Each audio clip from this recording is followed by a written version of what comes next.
tambalan naman nila bilang barda is tanggap na ba din talaga? Kaya lang, hanggang tandem lang. Sinabi talaga ni Barbie na wala pa. Isa na siya sa mga co-producers ng action series na Incognito. Pinakita yung eksena, ang ganda. Kinuha nilang mga guest, yung mga residente doon, ng mga kaibigan nila para maka-eksena si Ian. Ang siste, wala naman pala sa eksena si Ian. Ben and Ben, the feeling ambassadors. Nandun ako, naimbitahan po ako. Ayan ako, ang ganda-ganda ko dyan ha, di ba? Emote.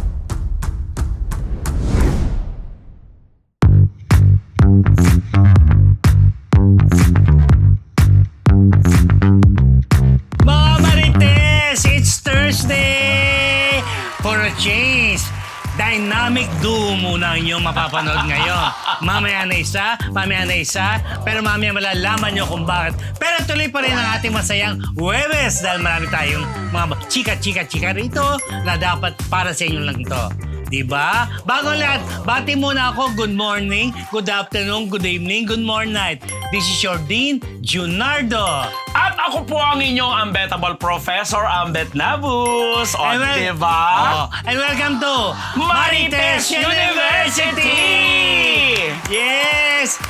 Yung mga naghanap kay Mr. Po, nasa stage po si Mr. Po.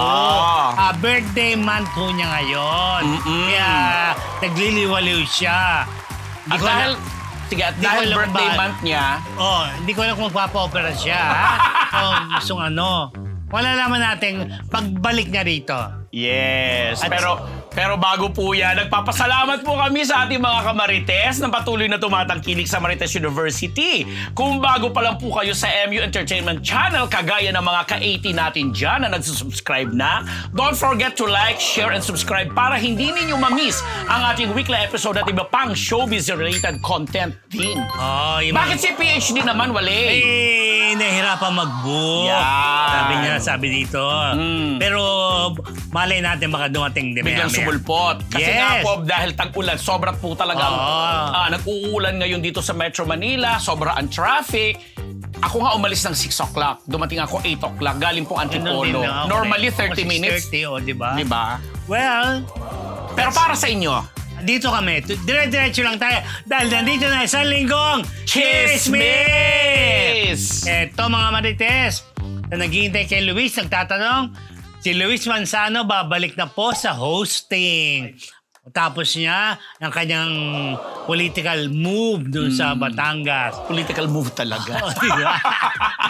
Diba, sabi nga niya, siyempre, alam mo na, yan ang forte ni Luis. Yes. Kaya, alam nyo, balita, hindi nga niya alam kung anong, ang dami niyang shows na may Deal or No Deal, Minute to Win It, Rainbow Rumble. Yun pa yata. Rumble, yun ang babalik. Ayun ba, di ba? Yun ang ibabalik. Yung may Dice, di ba? Yes, oo. Papanood sa TV5. Mas exciting. Napanood ko yung ano niya, ha? Napanood ko yung vlog niya kasama si Gerald Anderson na nagpapaturo siya ng basketball. Okay, di ba? Emote-emotan. So, welcome back, Luis. Yeah. Sa mga naghihintay kay Luis, yan, abangan niyo siya. Kasi nga, di ba, marami nagkokomento na si Luis parang mga hosting chores ngayon napupunta kay Robby Domingo. Dahil si Robby nag-host na ng PBB, nag-host siya ng Pilipinas Got Talent, tapos mag-host pa nitong The Voice Kids. Sabi, si Luis kailangan makabalik na para mabigyan naman din si Luis daw. So sa mga nag-iintay po sa aking ampo na si Luis Lucky Manzano, welcome back natin siya. Welcome back, Luis. Eto. Sino naman natin balita kay Barbie Fortesa? Wala pang nagpaparamdam na suitor at si David Licauco updated sa schedule ng dalaga. Yes.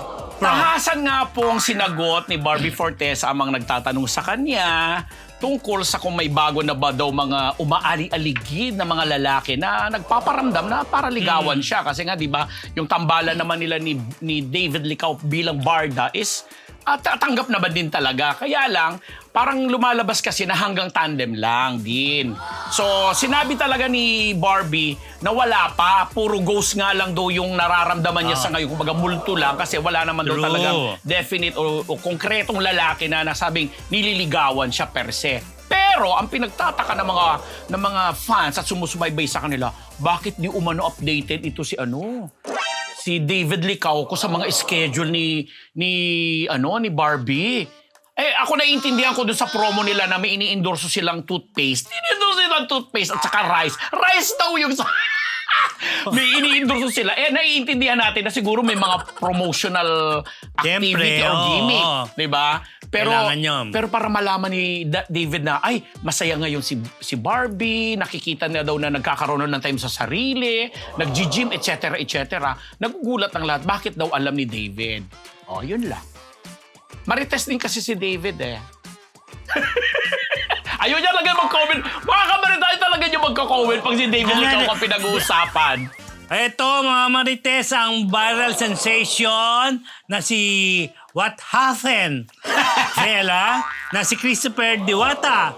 Bumili na ng sasakyan. Kakatuwa siya. Ano? Oo, di ba siyempre isa rin siyang ordinaryong tao. Normal, bumili na siya ng sasakyan na talagang ngayong episode na yata, hopefully, ipalabas yung episode niya dun sa Batang Riles. Kasi ilang 2 weeks na lang yata na parang, are you fighting with me? Are you talking to me? Yung pamilya niya, Oh, ayan, di ba? Siyempre tuwan-tuwa, di ba? At katas siya ng talagang yung nag-viral na ha? Oo, At itong diba? nakuha niya mga trabaho out of that. Yes, nakakatuwa na isang ordinaryong tao, ayan, para sa pamilya niya. Na, Very good. very good, di ba? Sa stay lang at may sorpresa tayo. Basta abangan nyo siya.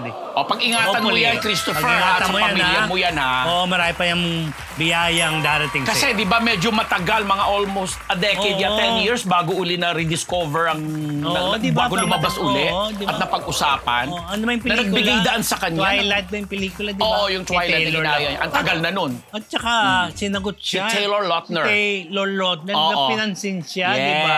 Yes. O yun. Parang Ngayon nga lang, kasalanan daw niya na medyo ngayon lang niya napansin. Oo, nag-react yan eh. Ang saya. Okay, di ba? Ito ang mga naging test kay Daniel Padilla. Proud tourist guide sa Tacloban, Leyte. Prof, ano ito? Correct. Although hindi pa po ina-anunsyo, mayroon lang po tayong sa pantaha na si DJ nga po sa mga fans si Daniel Padilla, parang isa na siya sa mga co-producers ng action series na Incognito. Ah, okay. Parang hindi formal pero parang may say na siya, lalo na yung mga tour nila abroad, 'di ba? Nagpunta silang Italy, nagpunta sila ng Japan. Tapos this time talagang pinakita nila yung ganda ng Tacloban, yung Tacloban Leyte, lalo na yung San Juanico Bridge, na kung saan minotor pa ni Ian Veneracion at saka ni Pumwede na ba? ni Richard Gutierrez. Pumwede na San Juanico? Hindi pa. Di ba may reconstruction na ginawa? Kaya lang, hindi siya pwede sa mabibigat. Pero yung ano lang, Pwede. pinakita yung eksena, ang ganda. Plus, merong isang parang Malacanang Palace, doon na lugar, na kung saan ginanap yung isang malagang eksena, na talagang ang mga kinuha nilang Leyte. ang kinuha nilang mga guests, yung mga residente doon, mga kaibigan nila, na umaasa na makikita nila sa eksena si Daniel. Ian Veneracion. Kaya umuo daw silang nagsusuot sila ng mga Filipiniana, mga gown para maka-eksena si Ian. Ang siste, wala naman pala sa eksena si Ian. Nasa ibang lugar pala siya. At yun nga, tinutur ni DJ, ni Daniel, yung mga magbilang, alam naman natin, anak siya ni Carla Estrada, na si Carla ay galing sa Tacloban, sa Leyte, di ba? Tacloban ba siya? Na, di ba, may mga kamag-anak pa rin sila. At may negosyo si DJ doon. So, ang saya-saya lang kasi, itong si Daniel, parang talagang na-reinvent niya yung sarili niya bukod sa pagiging mahusay na actor. So sa mga fans, congratulations. Very good, di ba? Batiin natin, why not? Kasi ito yung isang paraan o kaparaanan para ma-promote ang turismo, ang magagandang lugar dyan. Galing ako noon sa summer yata. Talagang humabol kami ng eroplano mula... Dumaan kami sa San Juanico. May sosyalan case sa summer yun. Tapos... kailangan habulin namin yung aeroplano sa Leyte. So sa San Juanico Bridge kayo Talagang dumaan. San Juanico kami nakita. Ganda, no? Yes. Okay. So hello po sa mga taga-Tacloban, mga taga-Leyte. Welcome back, Sean. Dito na si our favorite Sean Rosetta. Yes, Sean. Welcome back. O ito, kasi ginagawa balita mo na tong seducing Drake Palmacas ng Viva One at ang bagong leading lady ni Robin Angeles, pinakilala na Ikaw na yan. Yes, kanina nga po, nandun pala si PhD, hindi ko siya nakita. Ako wala. Nandun po ako kanina sa Viva Cafe kung saan nga po ay pinakilala na po ang buong cast ng upcoming Viva One series na Seducing Drake Palma na ang gumaganap ngayon, bilang lead, itong si Robin Angeles. Napakaswerte. Tinanong ko nga siya kanina, nasabi ko, during the previous media conferences na ginagawa natin, at ini-introduce ka ng host bilang isa sa mga nagbibida, pero this time, ikaw na talaga yung pinakabida at parang sa yung mga balikat nakaatang ang ikatatagumpay or hindi ikatatagumpay nitong series na to. Ano ngayon ang kakaibang pressure? Actually, ang galing sumagot ng Bagets kasi sabi niya, hindi naman daw talaga niya iniisip yung pressure kahit nandiyan dyan kasi lagi daw siyang ginaguide ng mga kasama niya na sabi, wag mong isipin, wag mong pansinin, just enjoy kung ano yung ginagawa mo. Pero True. pag may mga nagtatanong ang kagaya ko, kagaya natin na, ano bang pressure sa'yo na? Kasi malapit na. Baka Siyempre mamaya pag naman, nag-click yan diba? or hindi, sa'yo isisi. Medyo napipressure nga daw talaga siya. Dinadaan na lang daw niya sa pagdarasal. O siyempre dahil nga yung Muchana section talaga Super. overwhelming. So hanggang ngayon, napapanood na sa mainstream TV. True, Via diba? TV5. At ang maganda dyan, ang pinakilala yung kanyang leading lady na Sino yan? sino na nga yun, sinabi sa akin kanina, nakalimutan ko yung pangalan. Oo. Sabihin nyo nga sa akin, nasa si Gracie. Tapos, June. Kaano na nila si ito yung kauna-unahan ding pagbibidahan ni Dylan Menor. Oh, very good, di ba? Si Dylan Menor, na alam naman natin contract star ng TV5. From GMA7, parang binili ba yung kontrata or something, may naiiwan pang dapat siyang gagawin pero kinuha na nga siya ng TV5. At nakipag-collab ang TV5 at ang Viva para ma-cast siya dito. Pinagtititilian din kasi naman ang gwapo rin naman talaga. Doon sa teaser, nangangabog din ang kapugian nito ni Dylan. Kaya pala. Oo, nandun si Mark Anthony Fernandez bilang mga parents. Ayun, si Angela Muji. Ito yung ipinakilalang leading lady na nakakakilig din tong Bagets na to kasi ang galing magpatawa.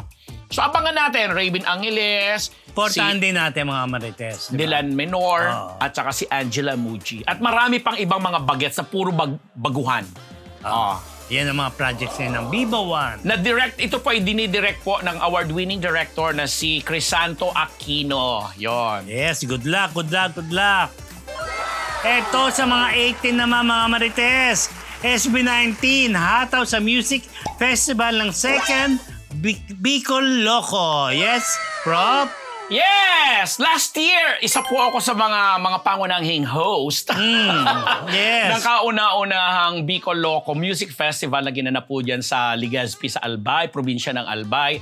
At dito ko nga binalita na 2 gabi yun Nag-first night doon sina Jericho Rosales. Tapos nung second night, nabaliktad na yata ako. Para ang first night, si Bamboo at saka si Sarah G, na kung saan nagkakamera pa nga itong si Mateo doon. And then nung second night, si Jericho Rosales may kasama pang iba. This time po, grabe. Sa this coming June 14, SB19, mga ka-18 dyan sa Bicol. At I'm sure dadayuhin din niya kasi itong Hot Air Balloon Festival, dinadayo po ito ng mga foreigners, ng mga turista natin na mga tawag doon, mga media influencers, etc. Plus mga iba pang celebrities at mga local officials ng Bicol Region 5, yung mga congressman at mga gobernador ng iba't ibang lugar, Camarines Norte, Camsur, Albay, Sorsogon, Catanduanes, Masbate, pinupuntahan talaga yan.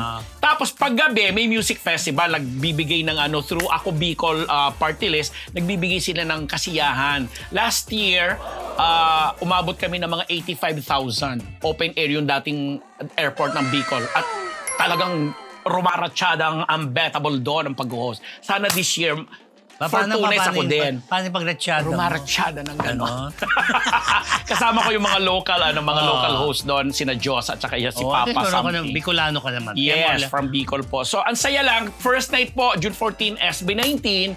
At ang alam ko, second night, ang feature artist naman ay si Rico Blanco. Wow. Calling din, di ba? Of course, di ba? Saya. So, yung mga ka-18 natin dyan, isa lang po ito sa bago pa tumungo sa kanilang world tour ang SB19 dahil ang na-report natin last time after the kick-off nila dun sa Philippine Arena na 2 nights, meron na sila para mauna yung Taiwan plus ibang lugar, US, Canada.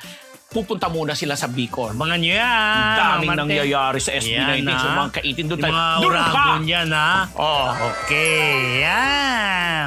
Hello mga Kamarites! Bago po tayo bumalik sa Marites University, kung gusto niyo po laging makatanggap ng latest chismis, Pati na rin ng mga nakakaintrigang blind items at insider scoop tungkol sa lahat ng showbiz-related happenings. Huwag niyo pong kakalimutan mag-subscribe sa MU Entertainment YouTube channel. Marami man ang ating mga Marites subscribers, mas marami pa po ang di nakasubscribe. Kaya naman, subscribe na mga Kamarites! Ito, Alden Richards palalabas ng directorial debut na Out of Order sa 3rd Danang Asian Film Festival. Prof, Saan yung...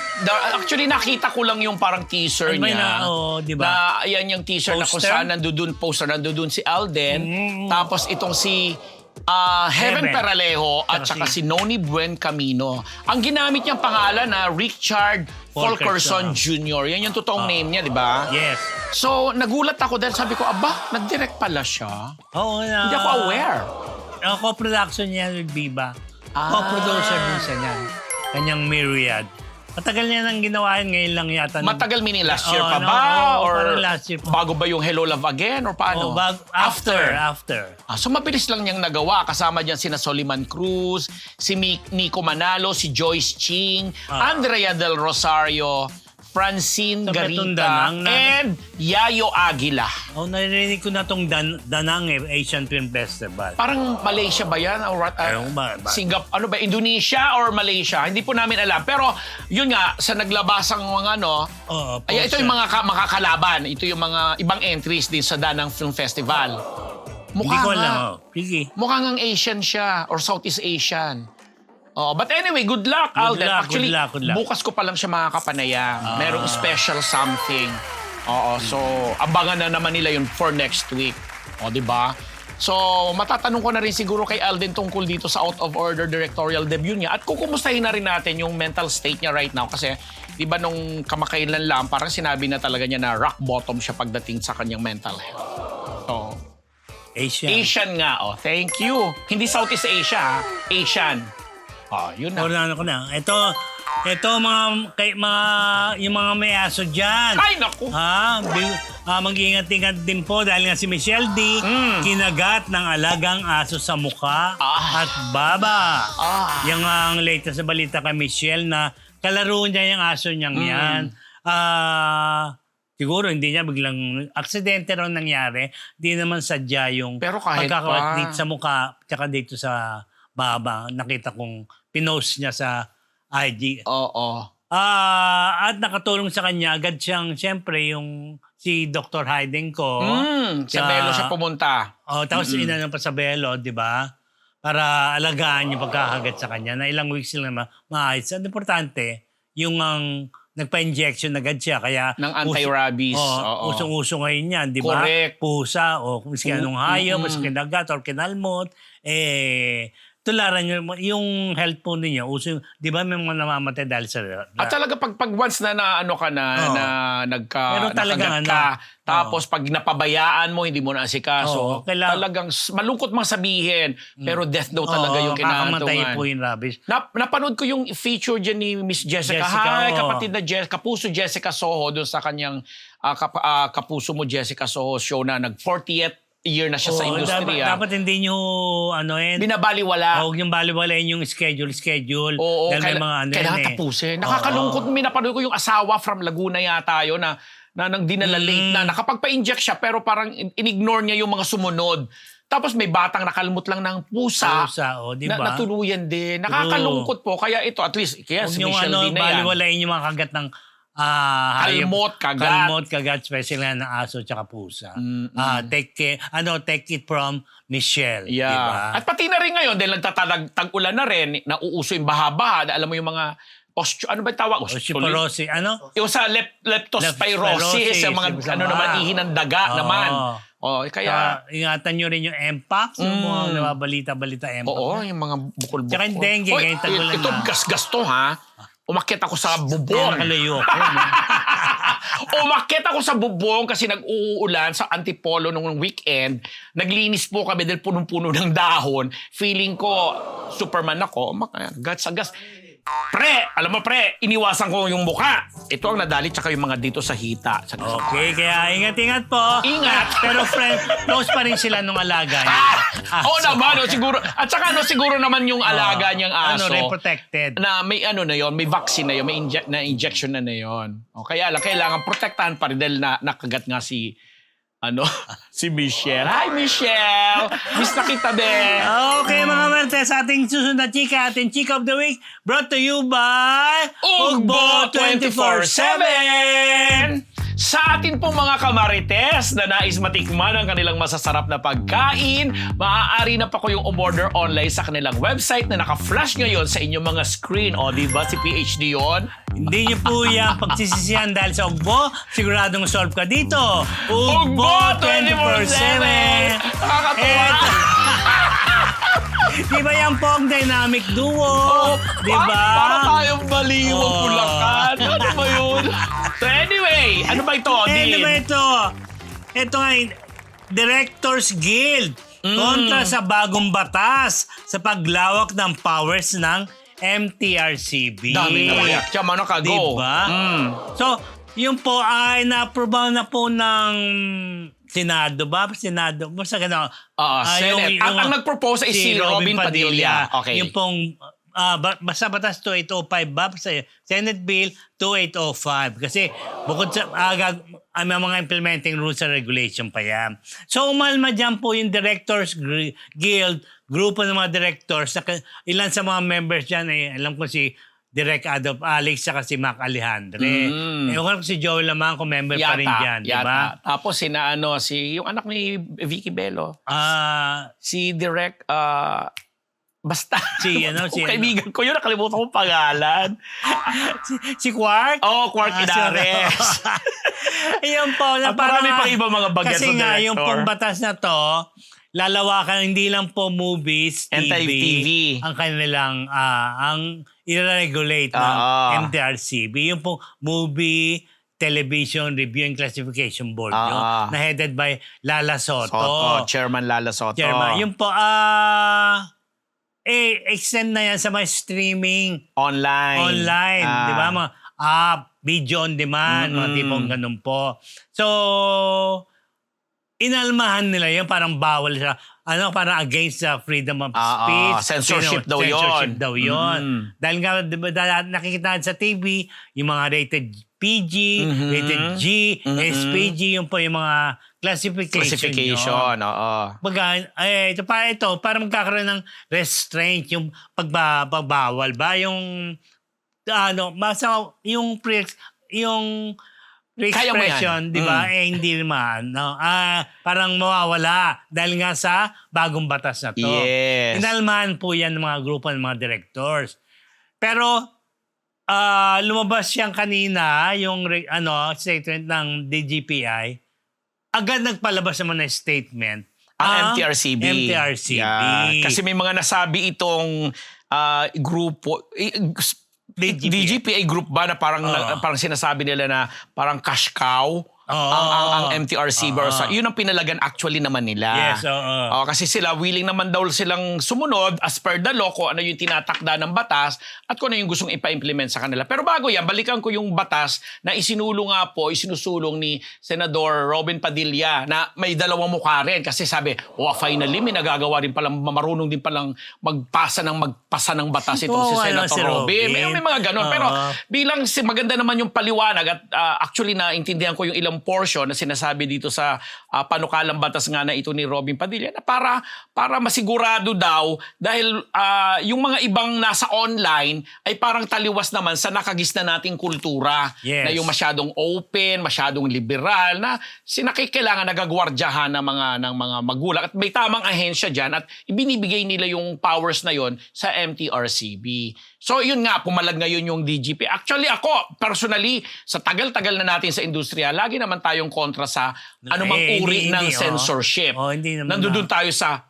classification. Ever since the day, noon pa naman yung... Oo, mga panahon pa ni Kalaw Katigba. Oo, di ba? Yung Hanggang mga kina ibang- Manuling Morato. Si Almeida Sigon Reyna. Tita Mids, di ba? Oo. So yun nga, bilang karagdagang powers ito na ibinibigay si MTRCB. Ang MTRCB, syempre, kung yun ang inuutos ng batas, sabi nila, Siyempre, susunduin namin diba? at ipapatupad. Oo. Pero bilang may mga sektor, lalo na itong grupo ng mga direktor, na umaapila at tumututol dyan, kailangan nga siguro ng parang masusing pagdinig pa. Basta ine-emphasize naman ng MTRCB, ginagawa lang namin yung trabaho nila ayon sa batas. Yeah. At yun naman talaga ang kanilang Bible basta, dun eh.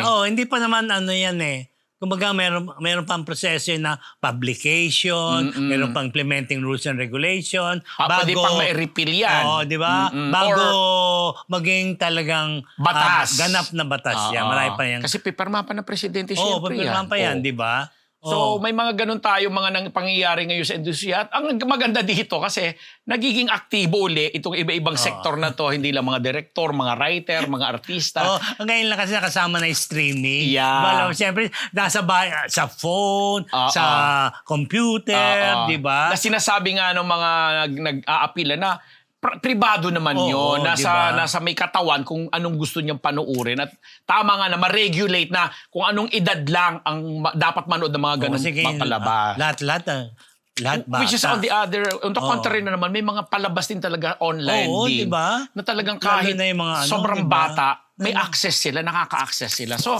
hindi natin kailangan matimbang mo yung mga ganun eh. Kasi hindi rin talaga tama. Ang dami-dami na ngayong mga apps sa hindi na ko lalayo pa sa mga ibang apps na talaga namang garapalan na or sobra-sobra na. Isang pindot mo lang, pag gusto mo manood ng mga pornographic materials yan or what, andali ka maka-access. Pag gusto mo makipag-communicate sa ganito, ganyan-ganyan. Kaya ito i-relate ko doon sa usapin ng medyo nagiging scary na ngayon kasi parang Philippines na yata ngayon ang may hawak ng parang record na number 1 na yata tayo sa yung mga edad ng may HIV something na 'di ba dito sa yata na tumaas na ng tumaas yung bilang. Ingat din kasi HIV, So, di ba? isa yan sa pinagkukunan ng pinagmumulan ng ganyan, yun nga masyadong open yung ganitong klaseng diba? Technology, yung social At saka media. yun nga, di ba? Di ba? Nagagamot tong HIV, huwag kayong Hindi rin man tayo nananakot pero Oo. yun nga pinag-iingat. So may mga ganitong bagay-bagay at usapin na kailangan ma-address talaga properly. Yes. Kasi aminin natin, kahit yung mga kamarites na nanonood sa atin, pag pinindot nilang ganyan, andyan dyan. Oo. Available, ready. Di ba? Sabi ko, True. magpabook na lang kayo. Tingnan mo si Mr. Fo, nagpabook andun sa America. Charot!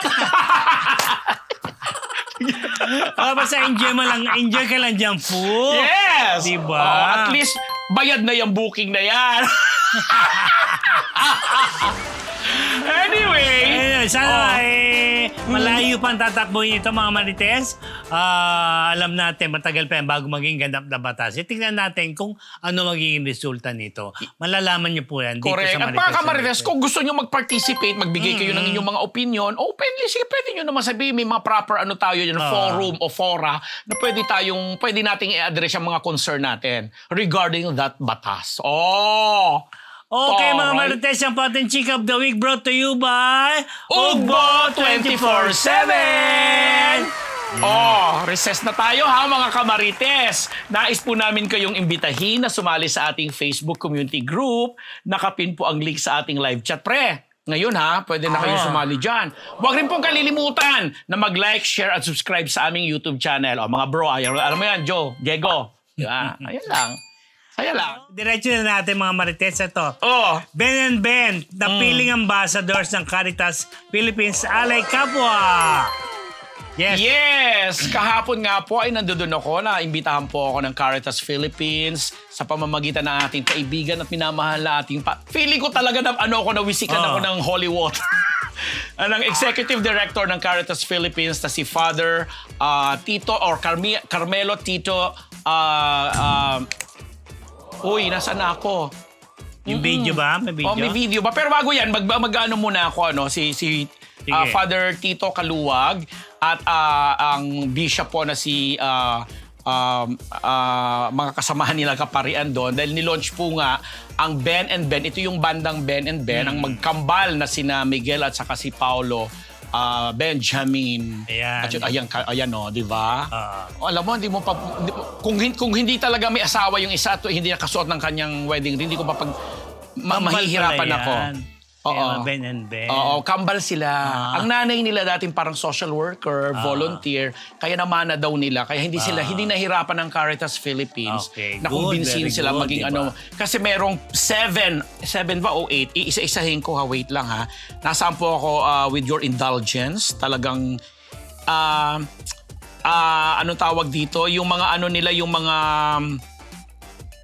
yung kanilang advocacy programs under Alay Kapwa. Ito yung karunungan, kalusugan, Wow. kabuhayan, katarungan at kapayapaan, kasanayan, katugunan sa kalamidad at kalikasan. Puro kino. God, diba? So kung meron ka, ikaw pwede ka mag-volunteer kahit 100 pesos a month. Pwede Ganon. Oo, kasi ang dami nilang programs. Tapos, Ano yung donate? parang gano'n. Caritas Caritas. diba? Tapos magkakaroon po ng concert ngayong July 8 sa Smart Araneta Coliseum, ang Ben and Ben. Ayan ako, ang ganda-ganda ko dyan di ba? Emote. Interview. Meron kayong video dyan ba? Ayan. Ready. Yung- Mag-ready tayo. Pakinggan po natin kasi meron akong 2 katanungan na importanteng na ko sa kanila. Okay, Nasabi ko, sige. ano yung mga, doon sa mga binanggit kong Saan mga dyan? programs, ano yung saan nila gusto maging mas ma-involve personally. At saka bilang ang Caritas Philippines po ay identified bilang mga Catholic, mga sa Catholic, Roman Catholic natin. Anong pwedeng paano nyo maiengganyo yung mga non-Catholic naman na sumali dito, mag-volunteer or tumulong sa mga programa. May sagot po sila. Eto po, pakinggan po natin ang Ben and Ben. Sa maraming program ng Caritas, yung mga advocacy nila, saan nyo gusto maging mas ma-involve? Kasi may kalusugan, kapaligiran, etc. Saan nyo mas gusto ma-involve kayo heavily? Or may personal kayo attachment? Ako, it's not the stance of the band, it's just a very personal stance. Yung asawa ko po kasi ay doktor. And, So more on kalusugan so po. kalusugan talaga kasi nakikita ko rin kung gaano ka kailangan siya noon pa, pero lalo na ngayon sa mga komunidad. Kaya dun po, yun yung personal bias ko. Ikaw? Ako po, sa education. Kasi, education and then to be specific din yung nag-focus or nag-cater sa out-of-school youth. Kasi, parang naniniwala ako na may likas na ingenuity, parang diskarte, street smart, talino yung mga Pinoy. And I think yung pagtulay nung kawalan ng oportunidad dahil sa kakulangan ng edukasyon.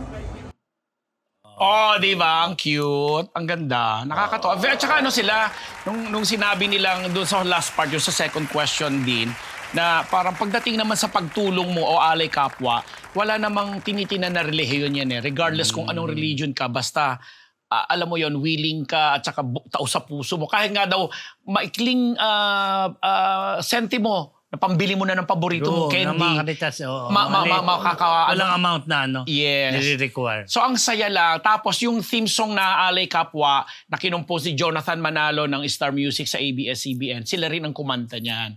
At pala sabi nila, ginagamit na nila ito sa kanilang mga tour, nag-world tour na sila, nagsisibu sila, magpupunta sila ng ibang bansa.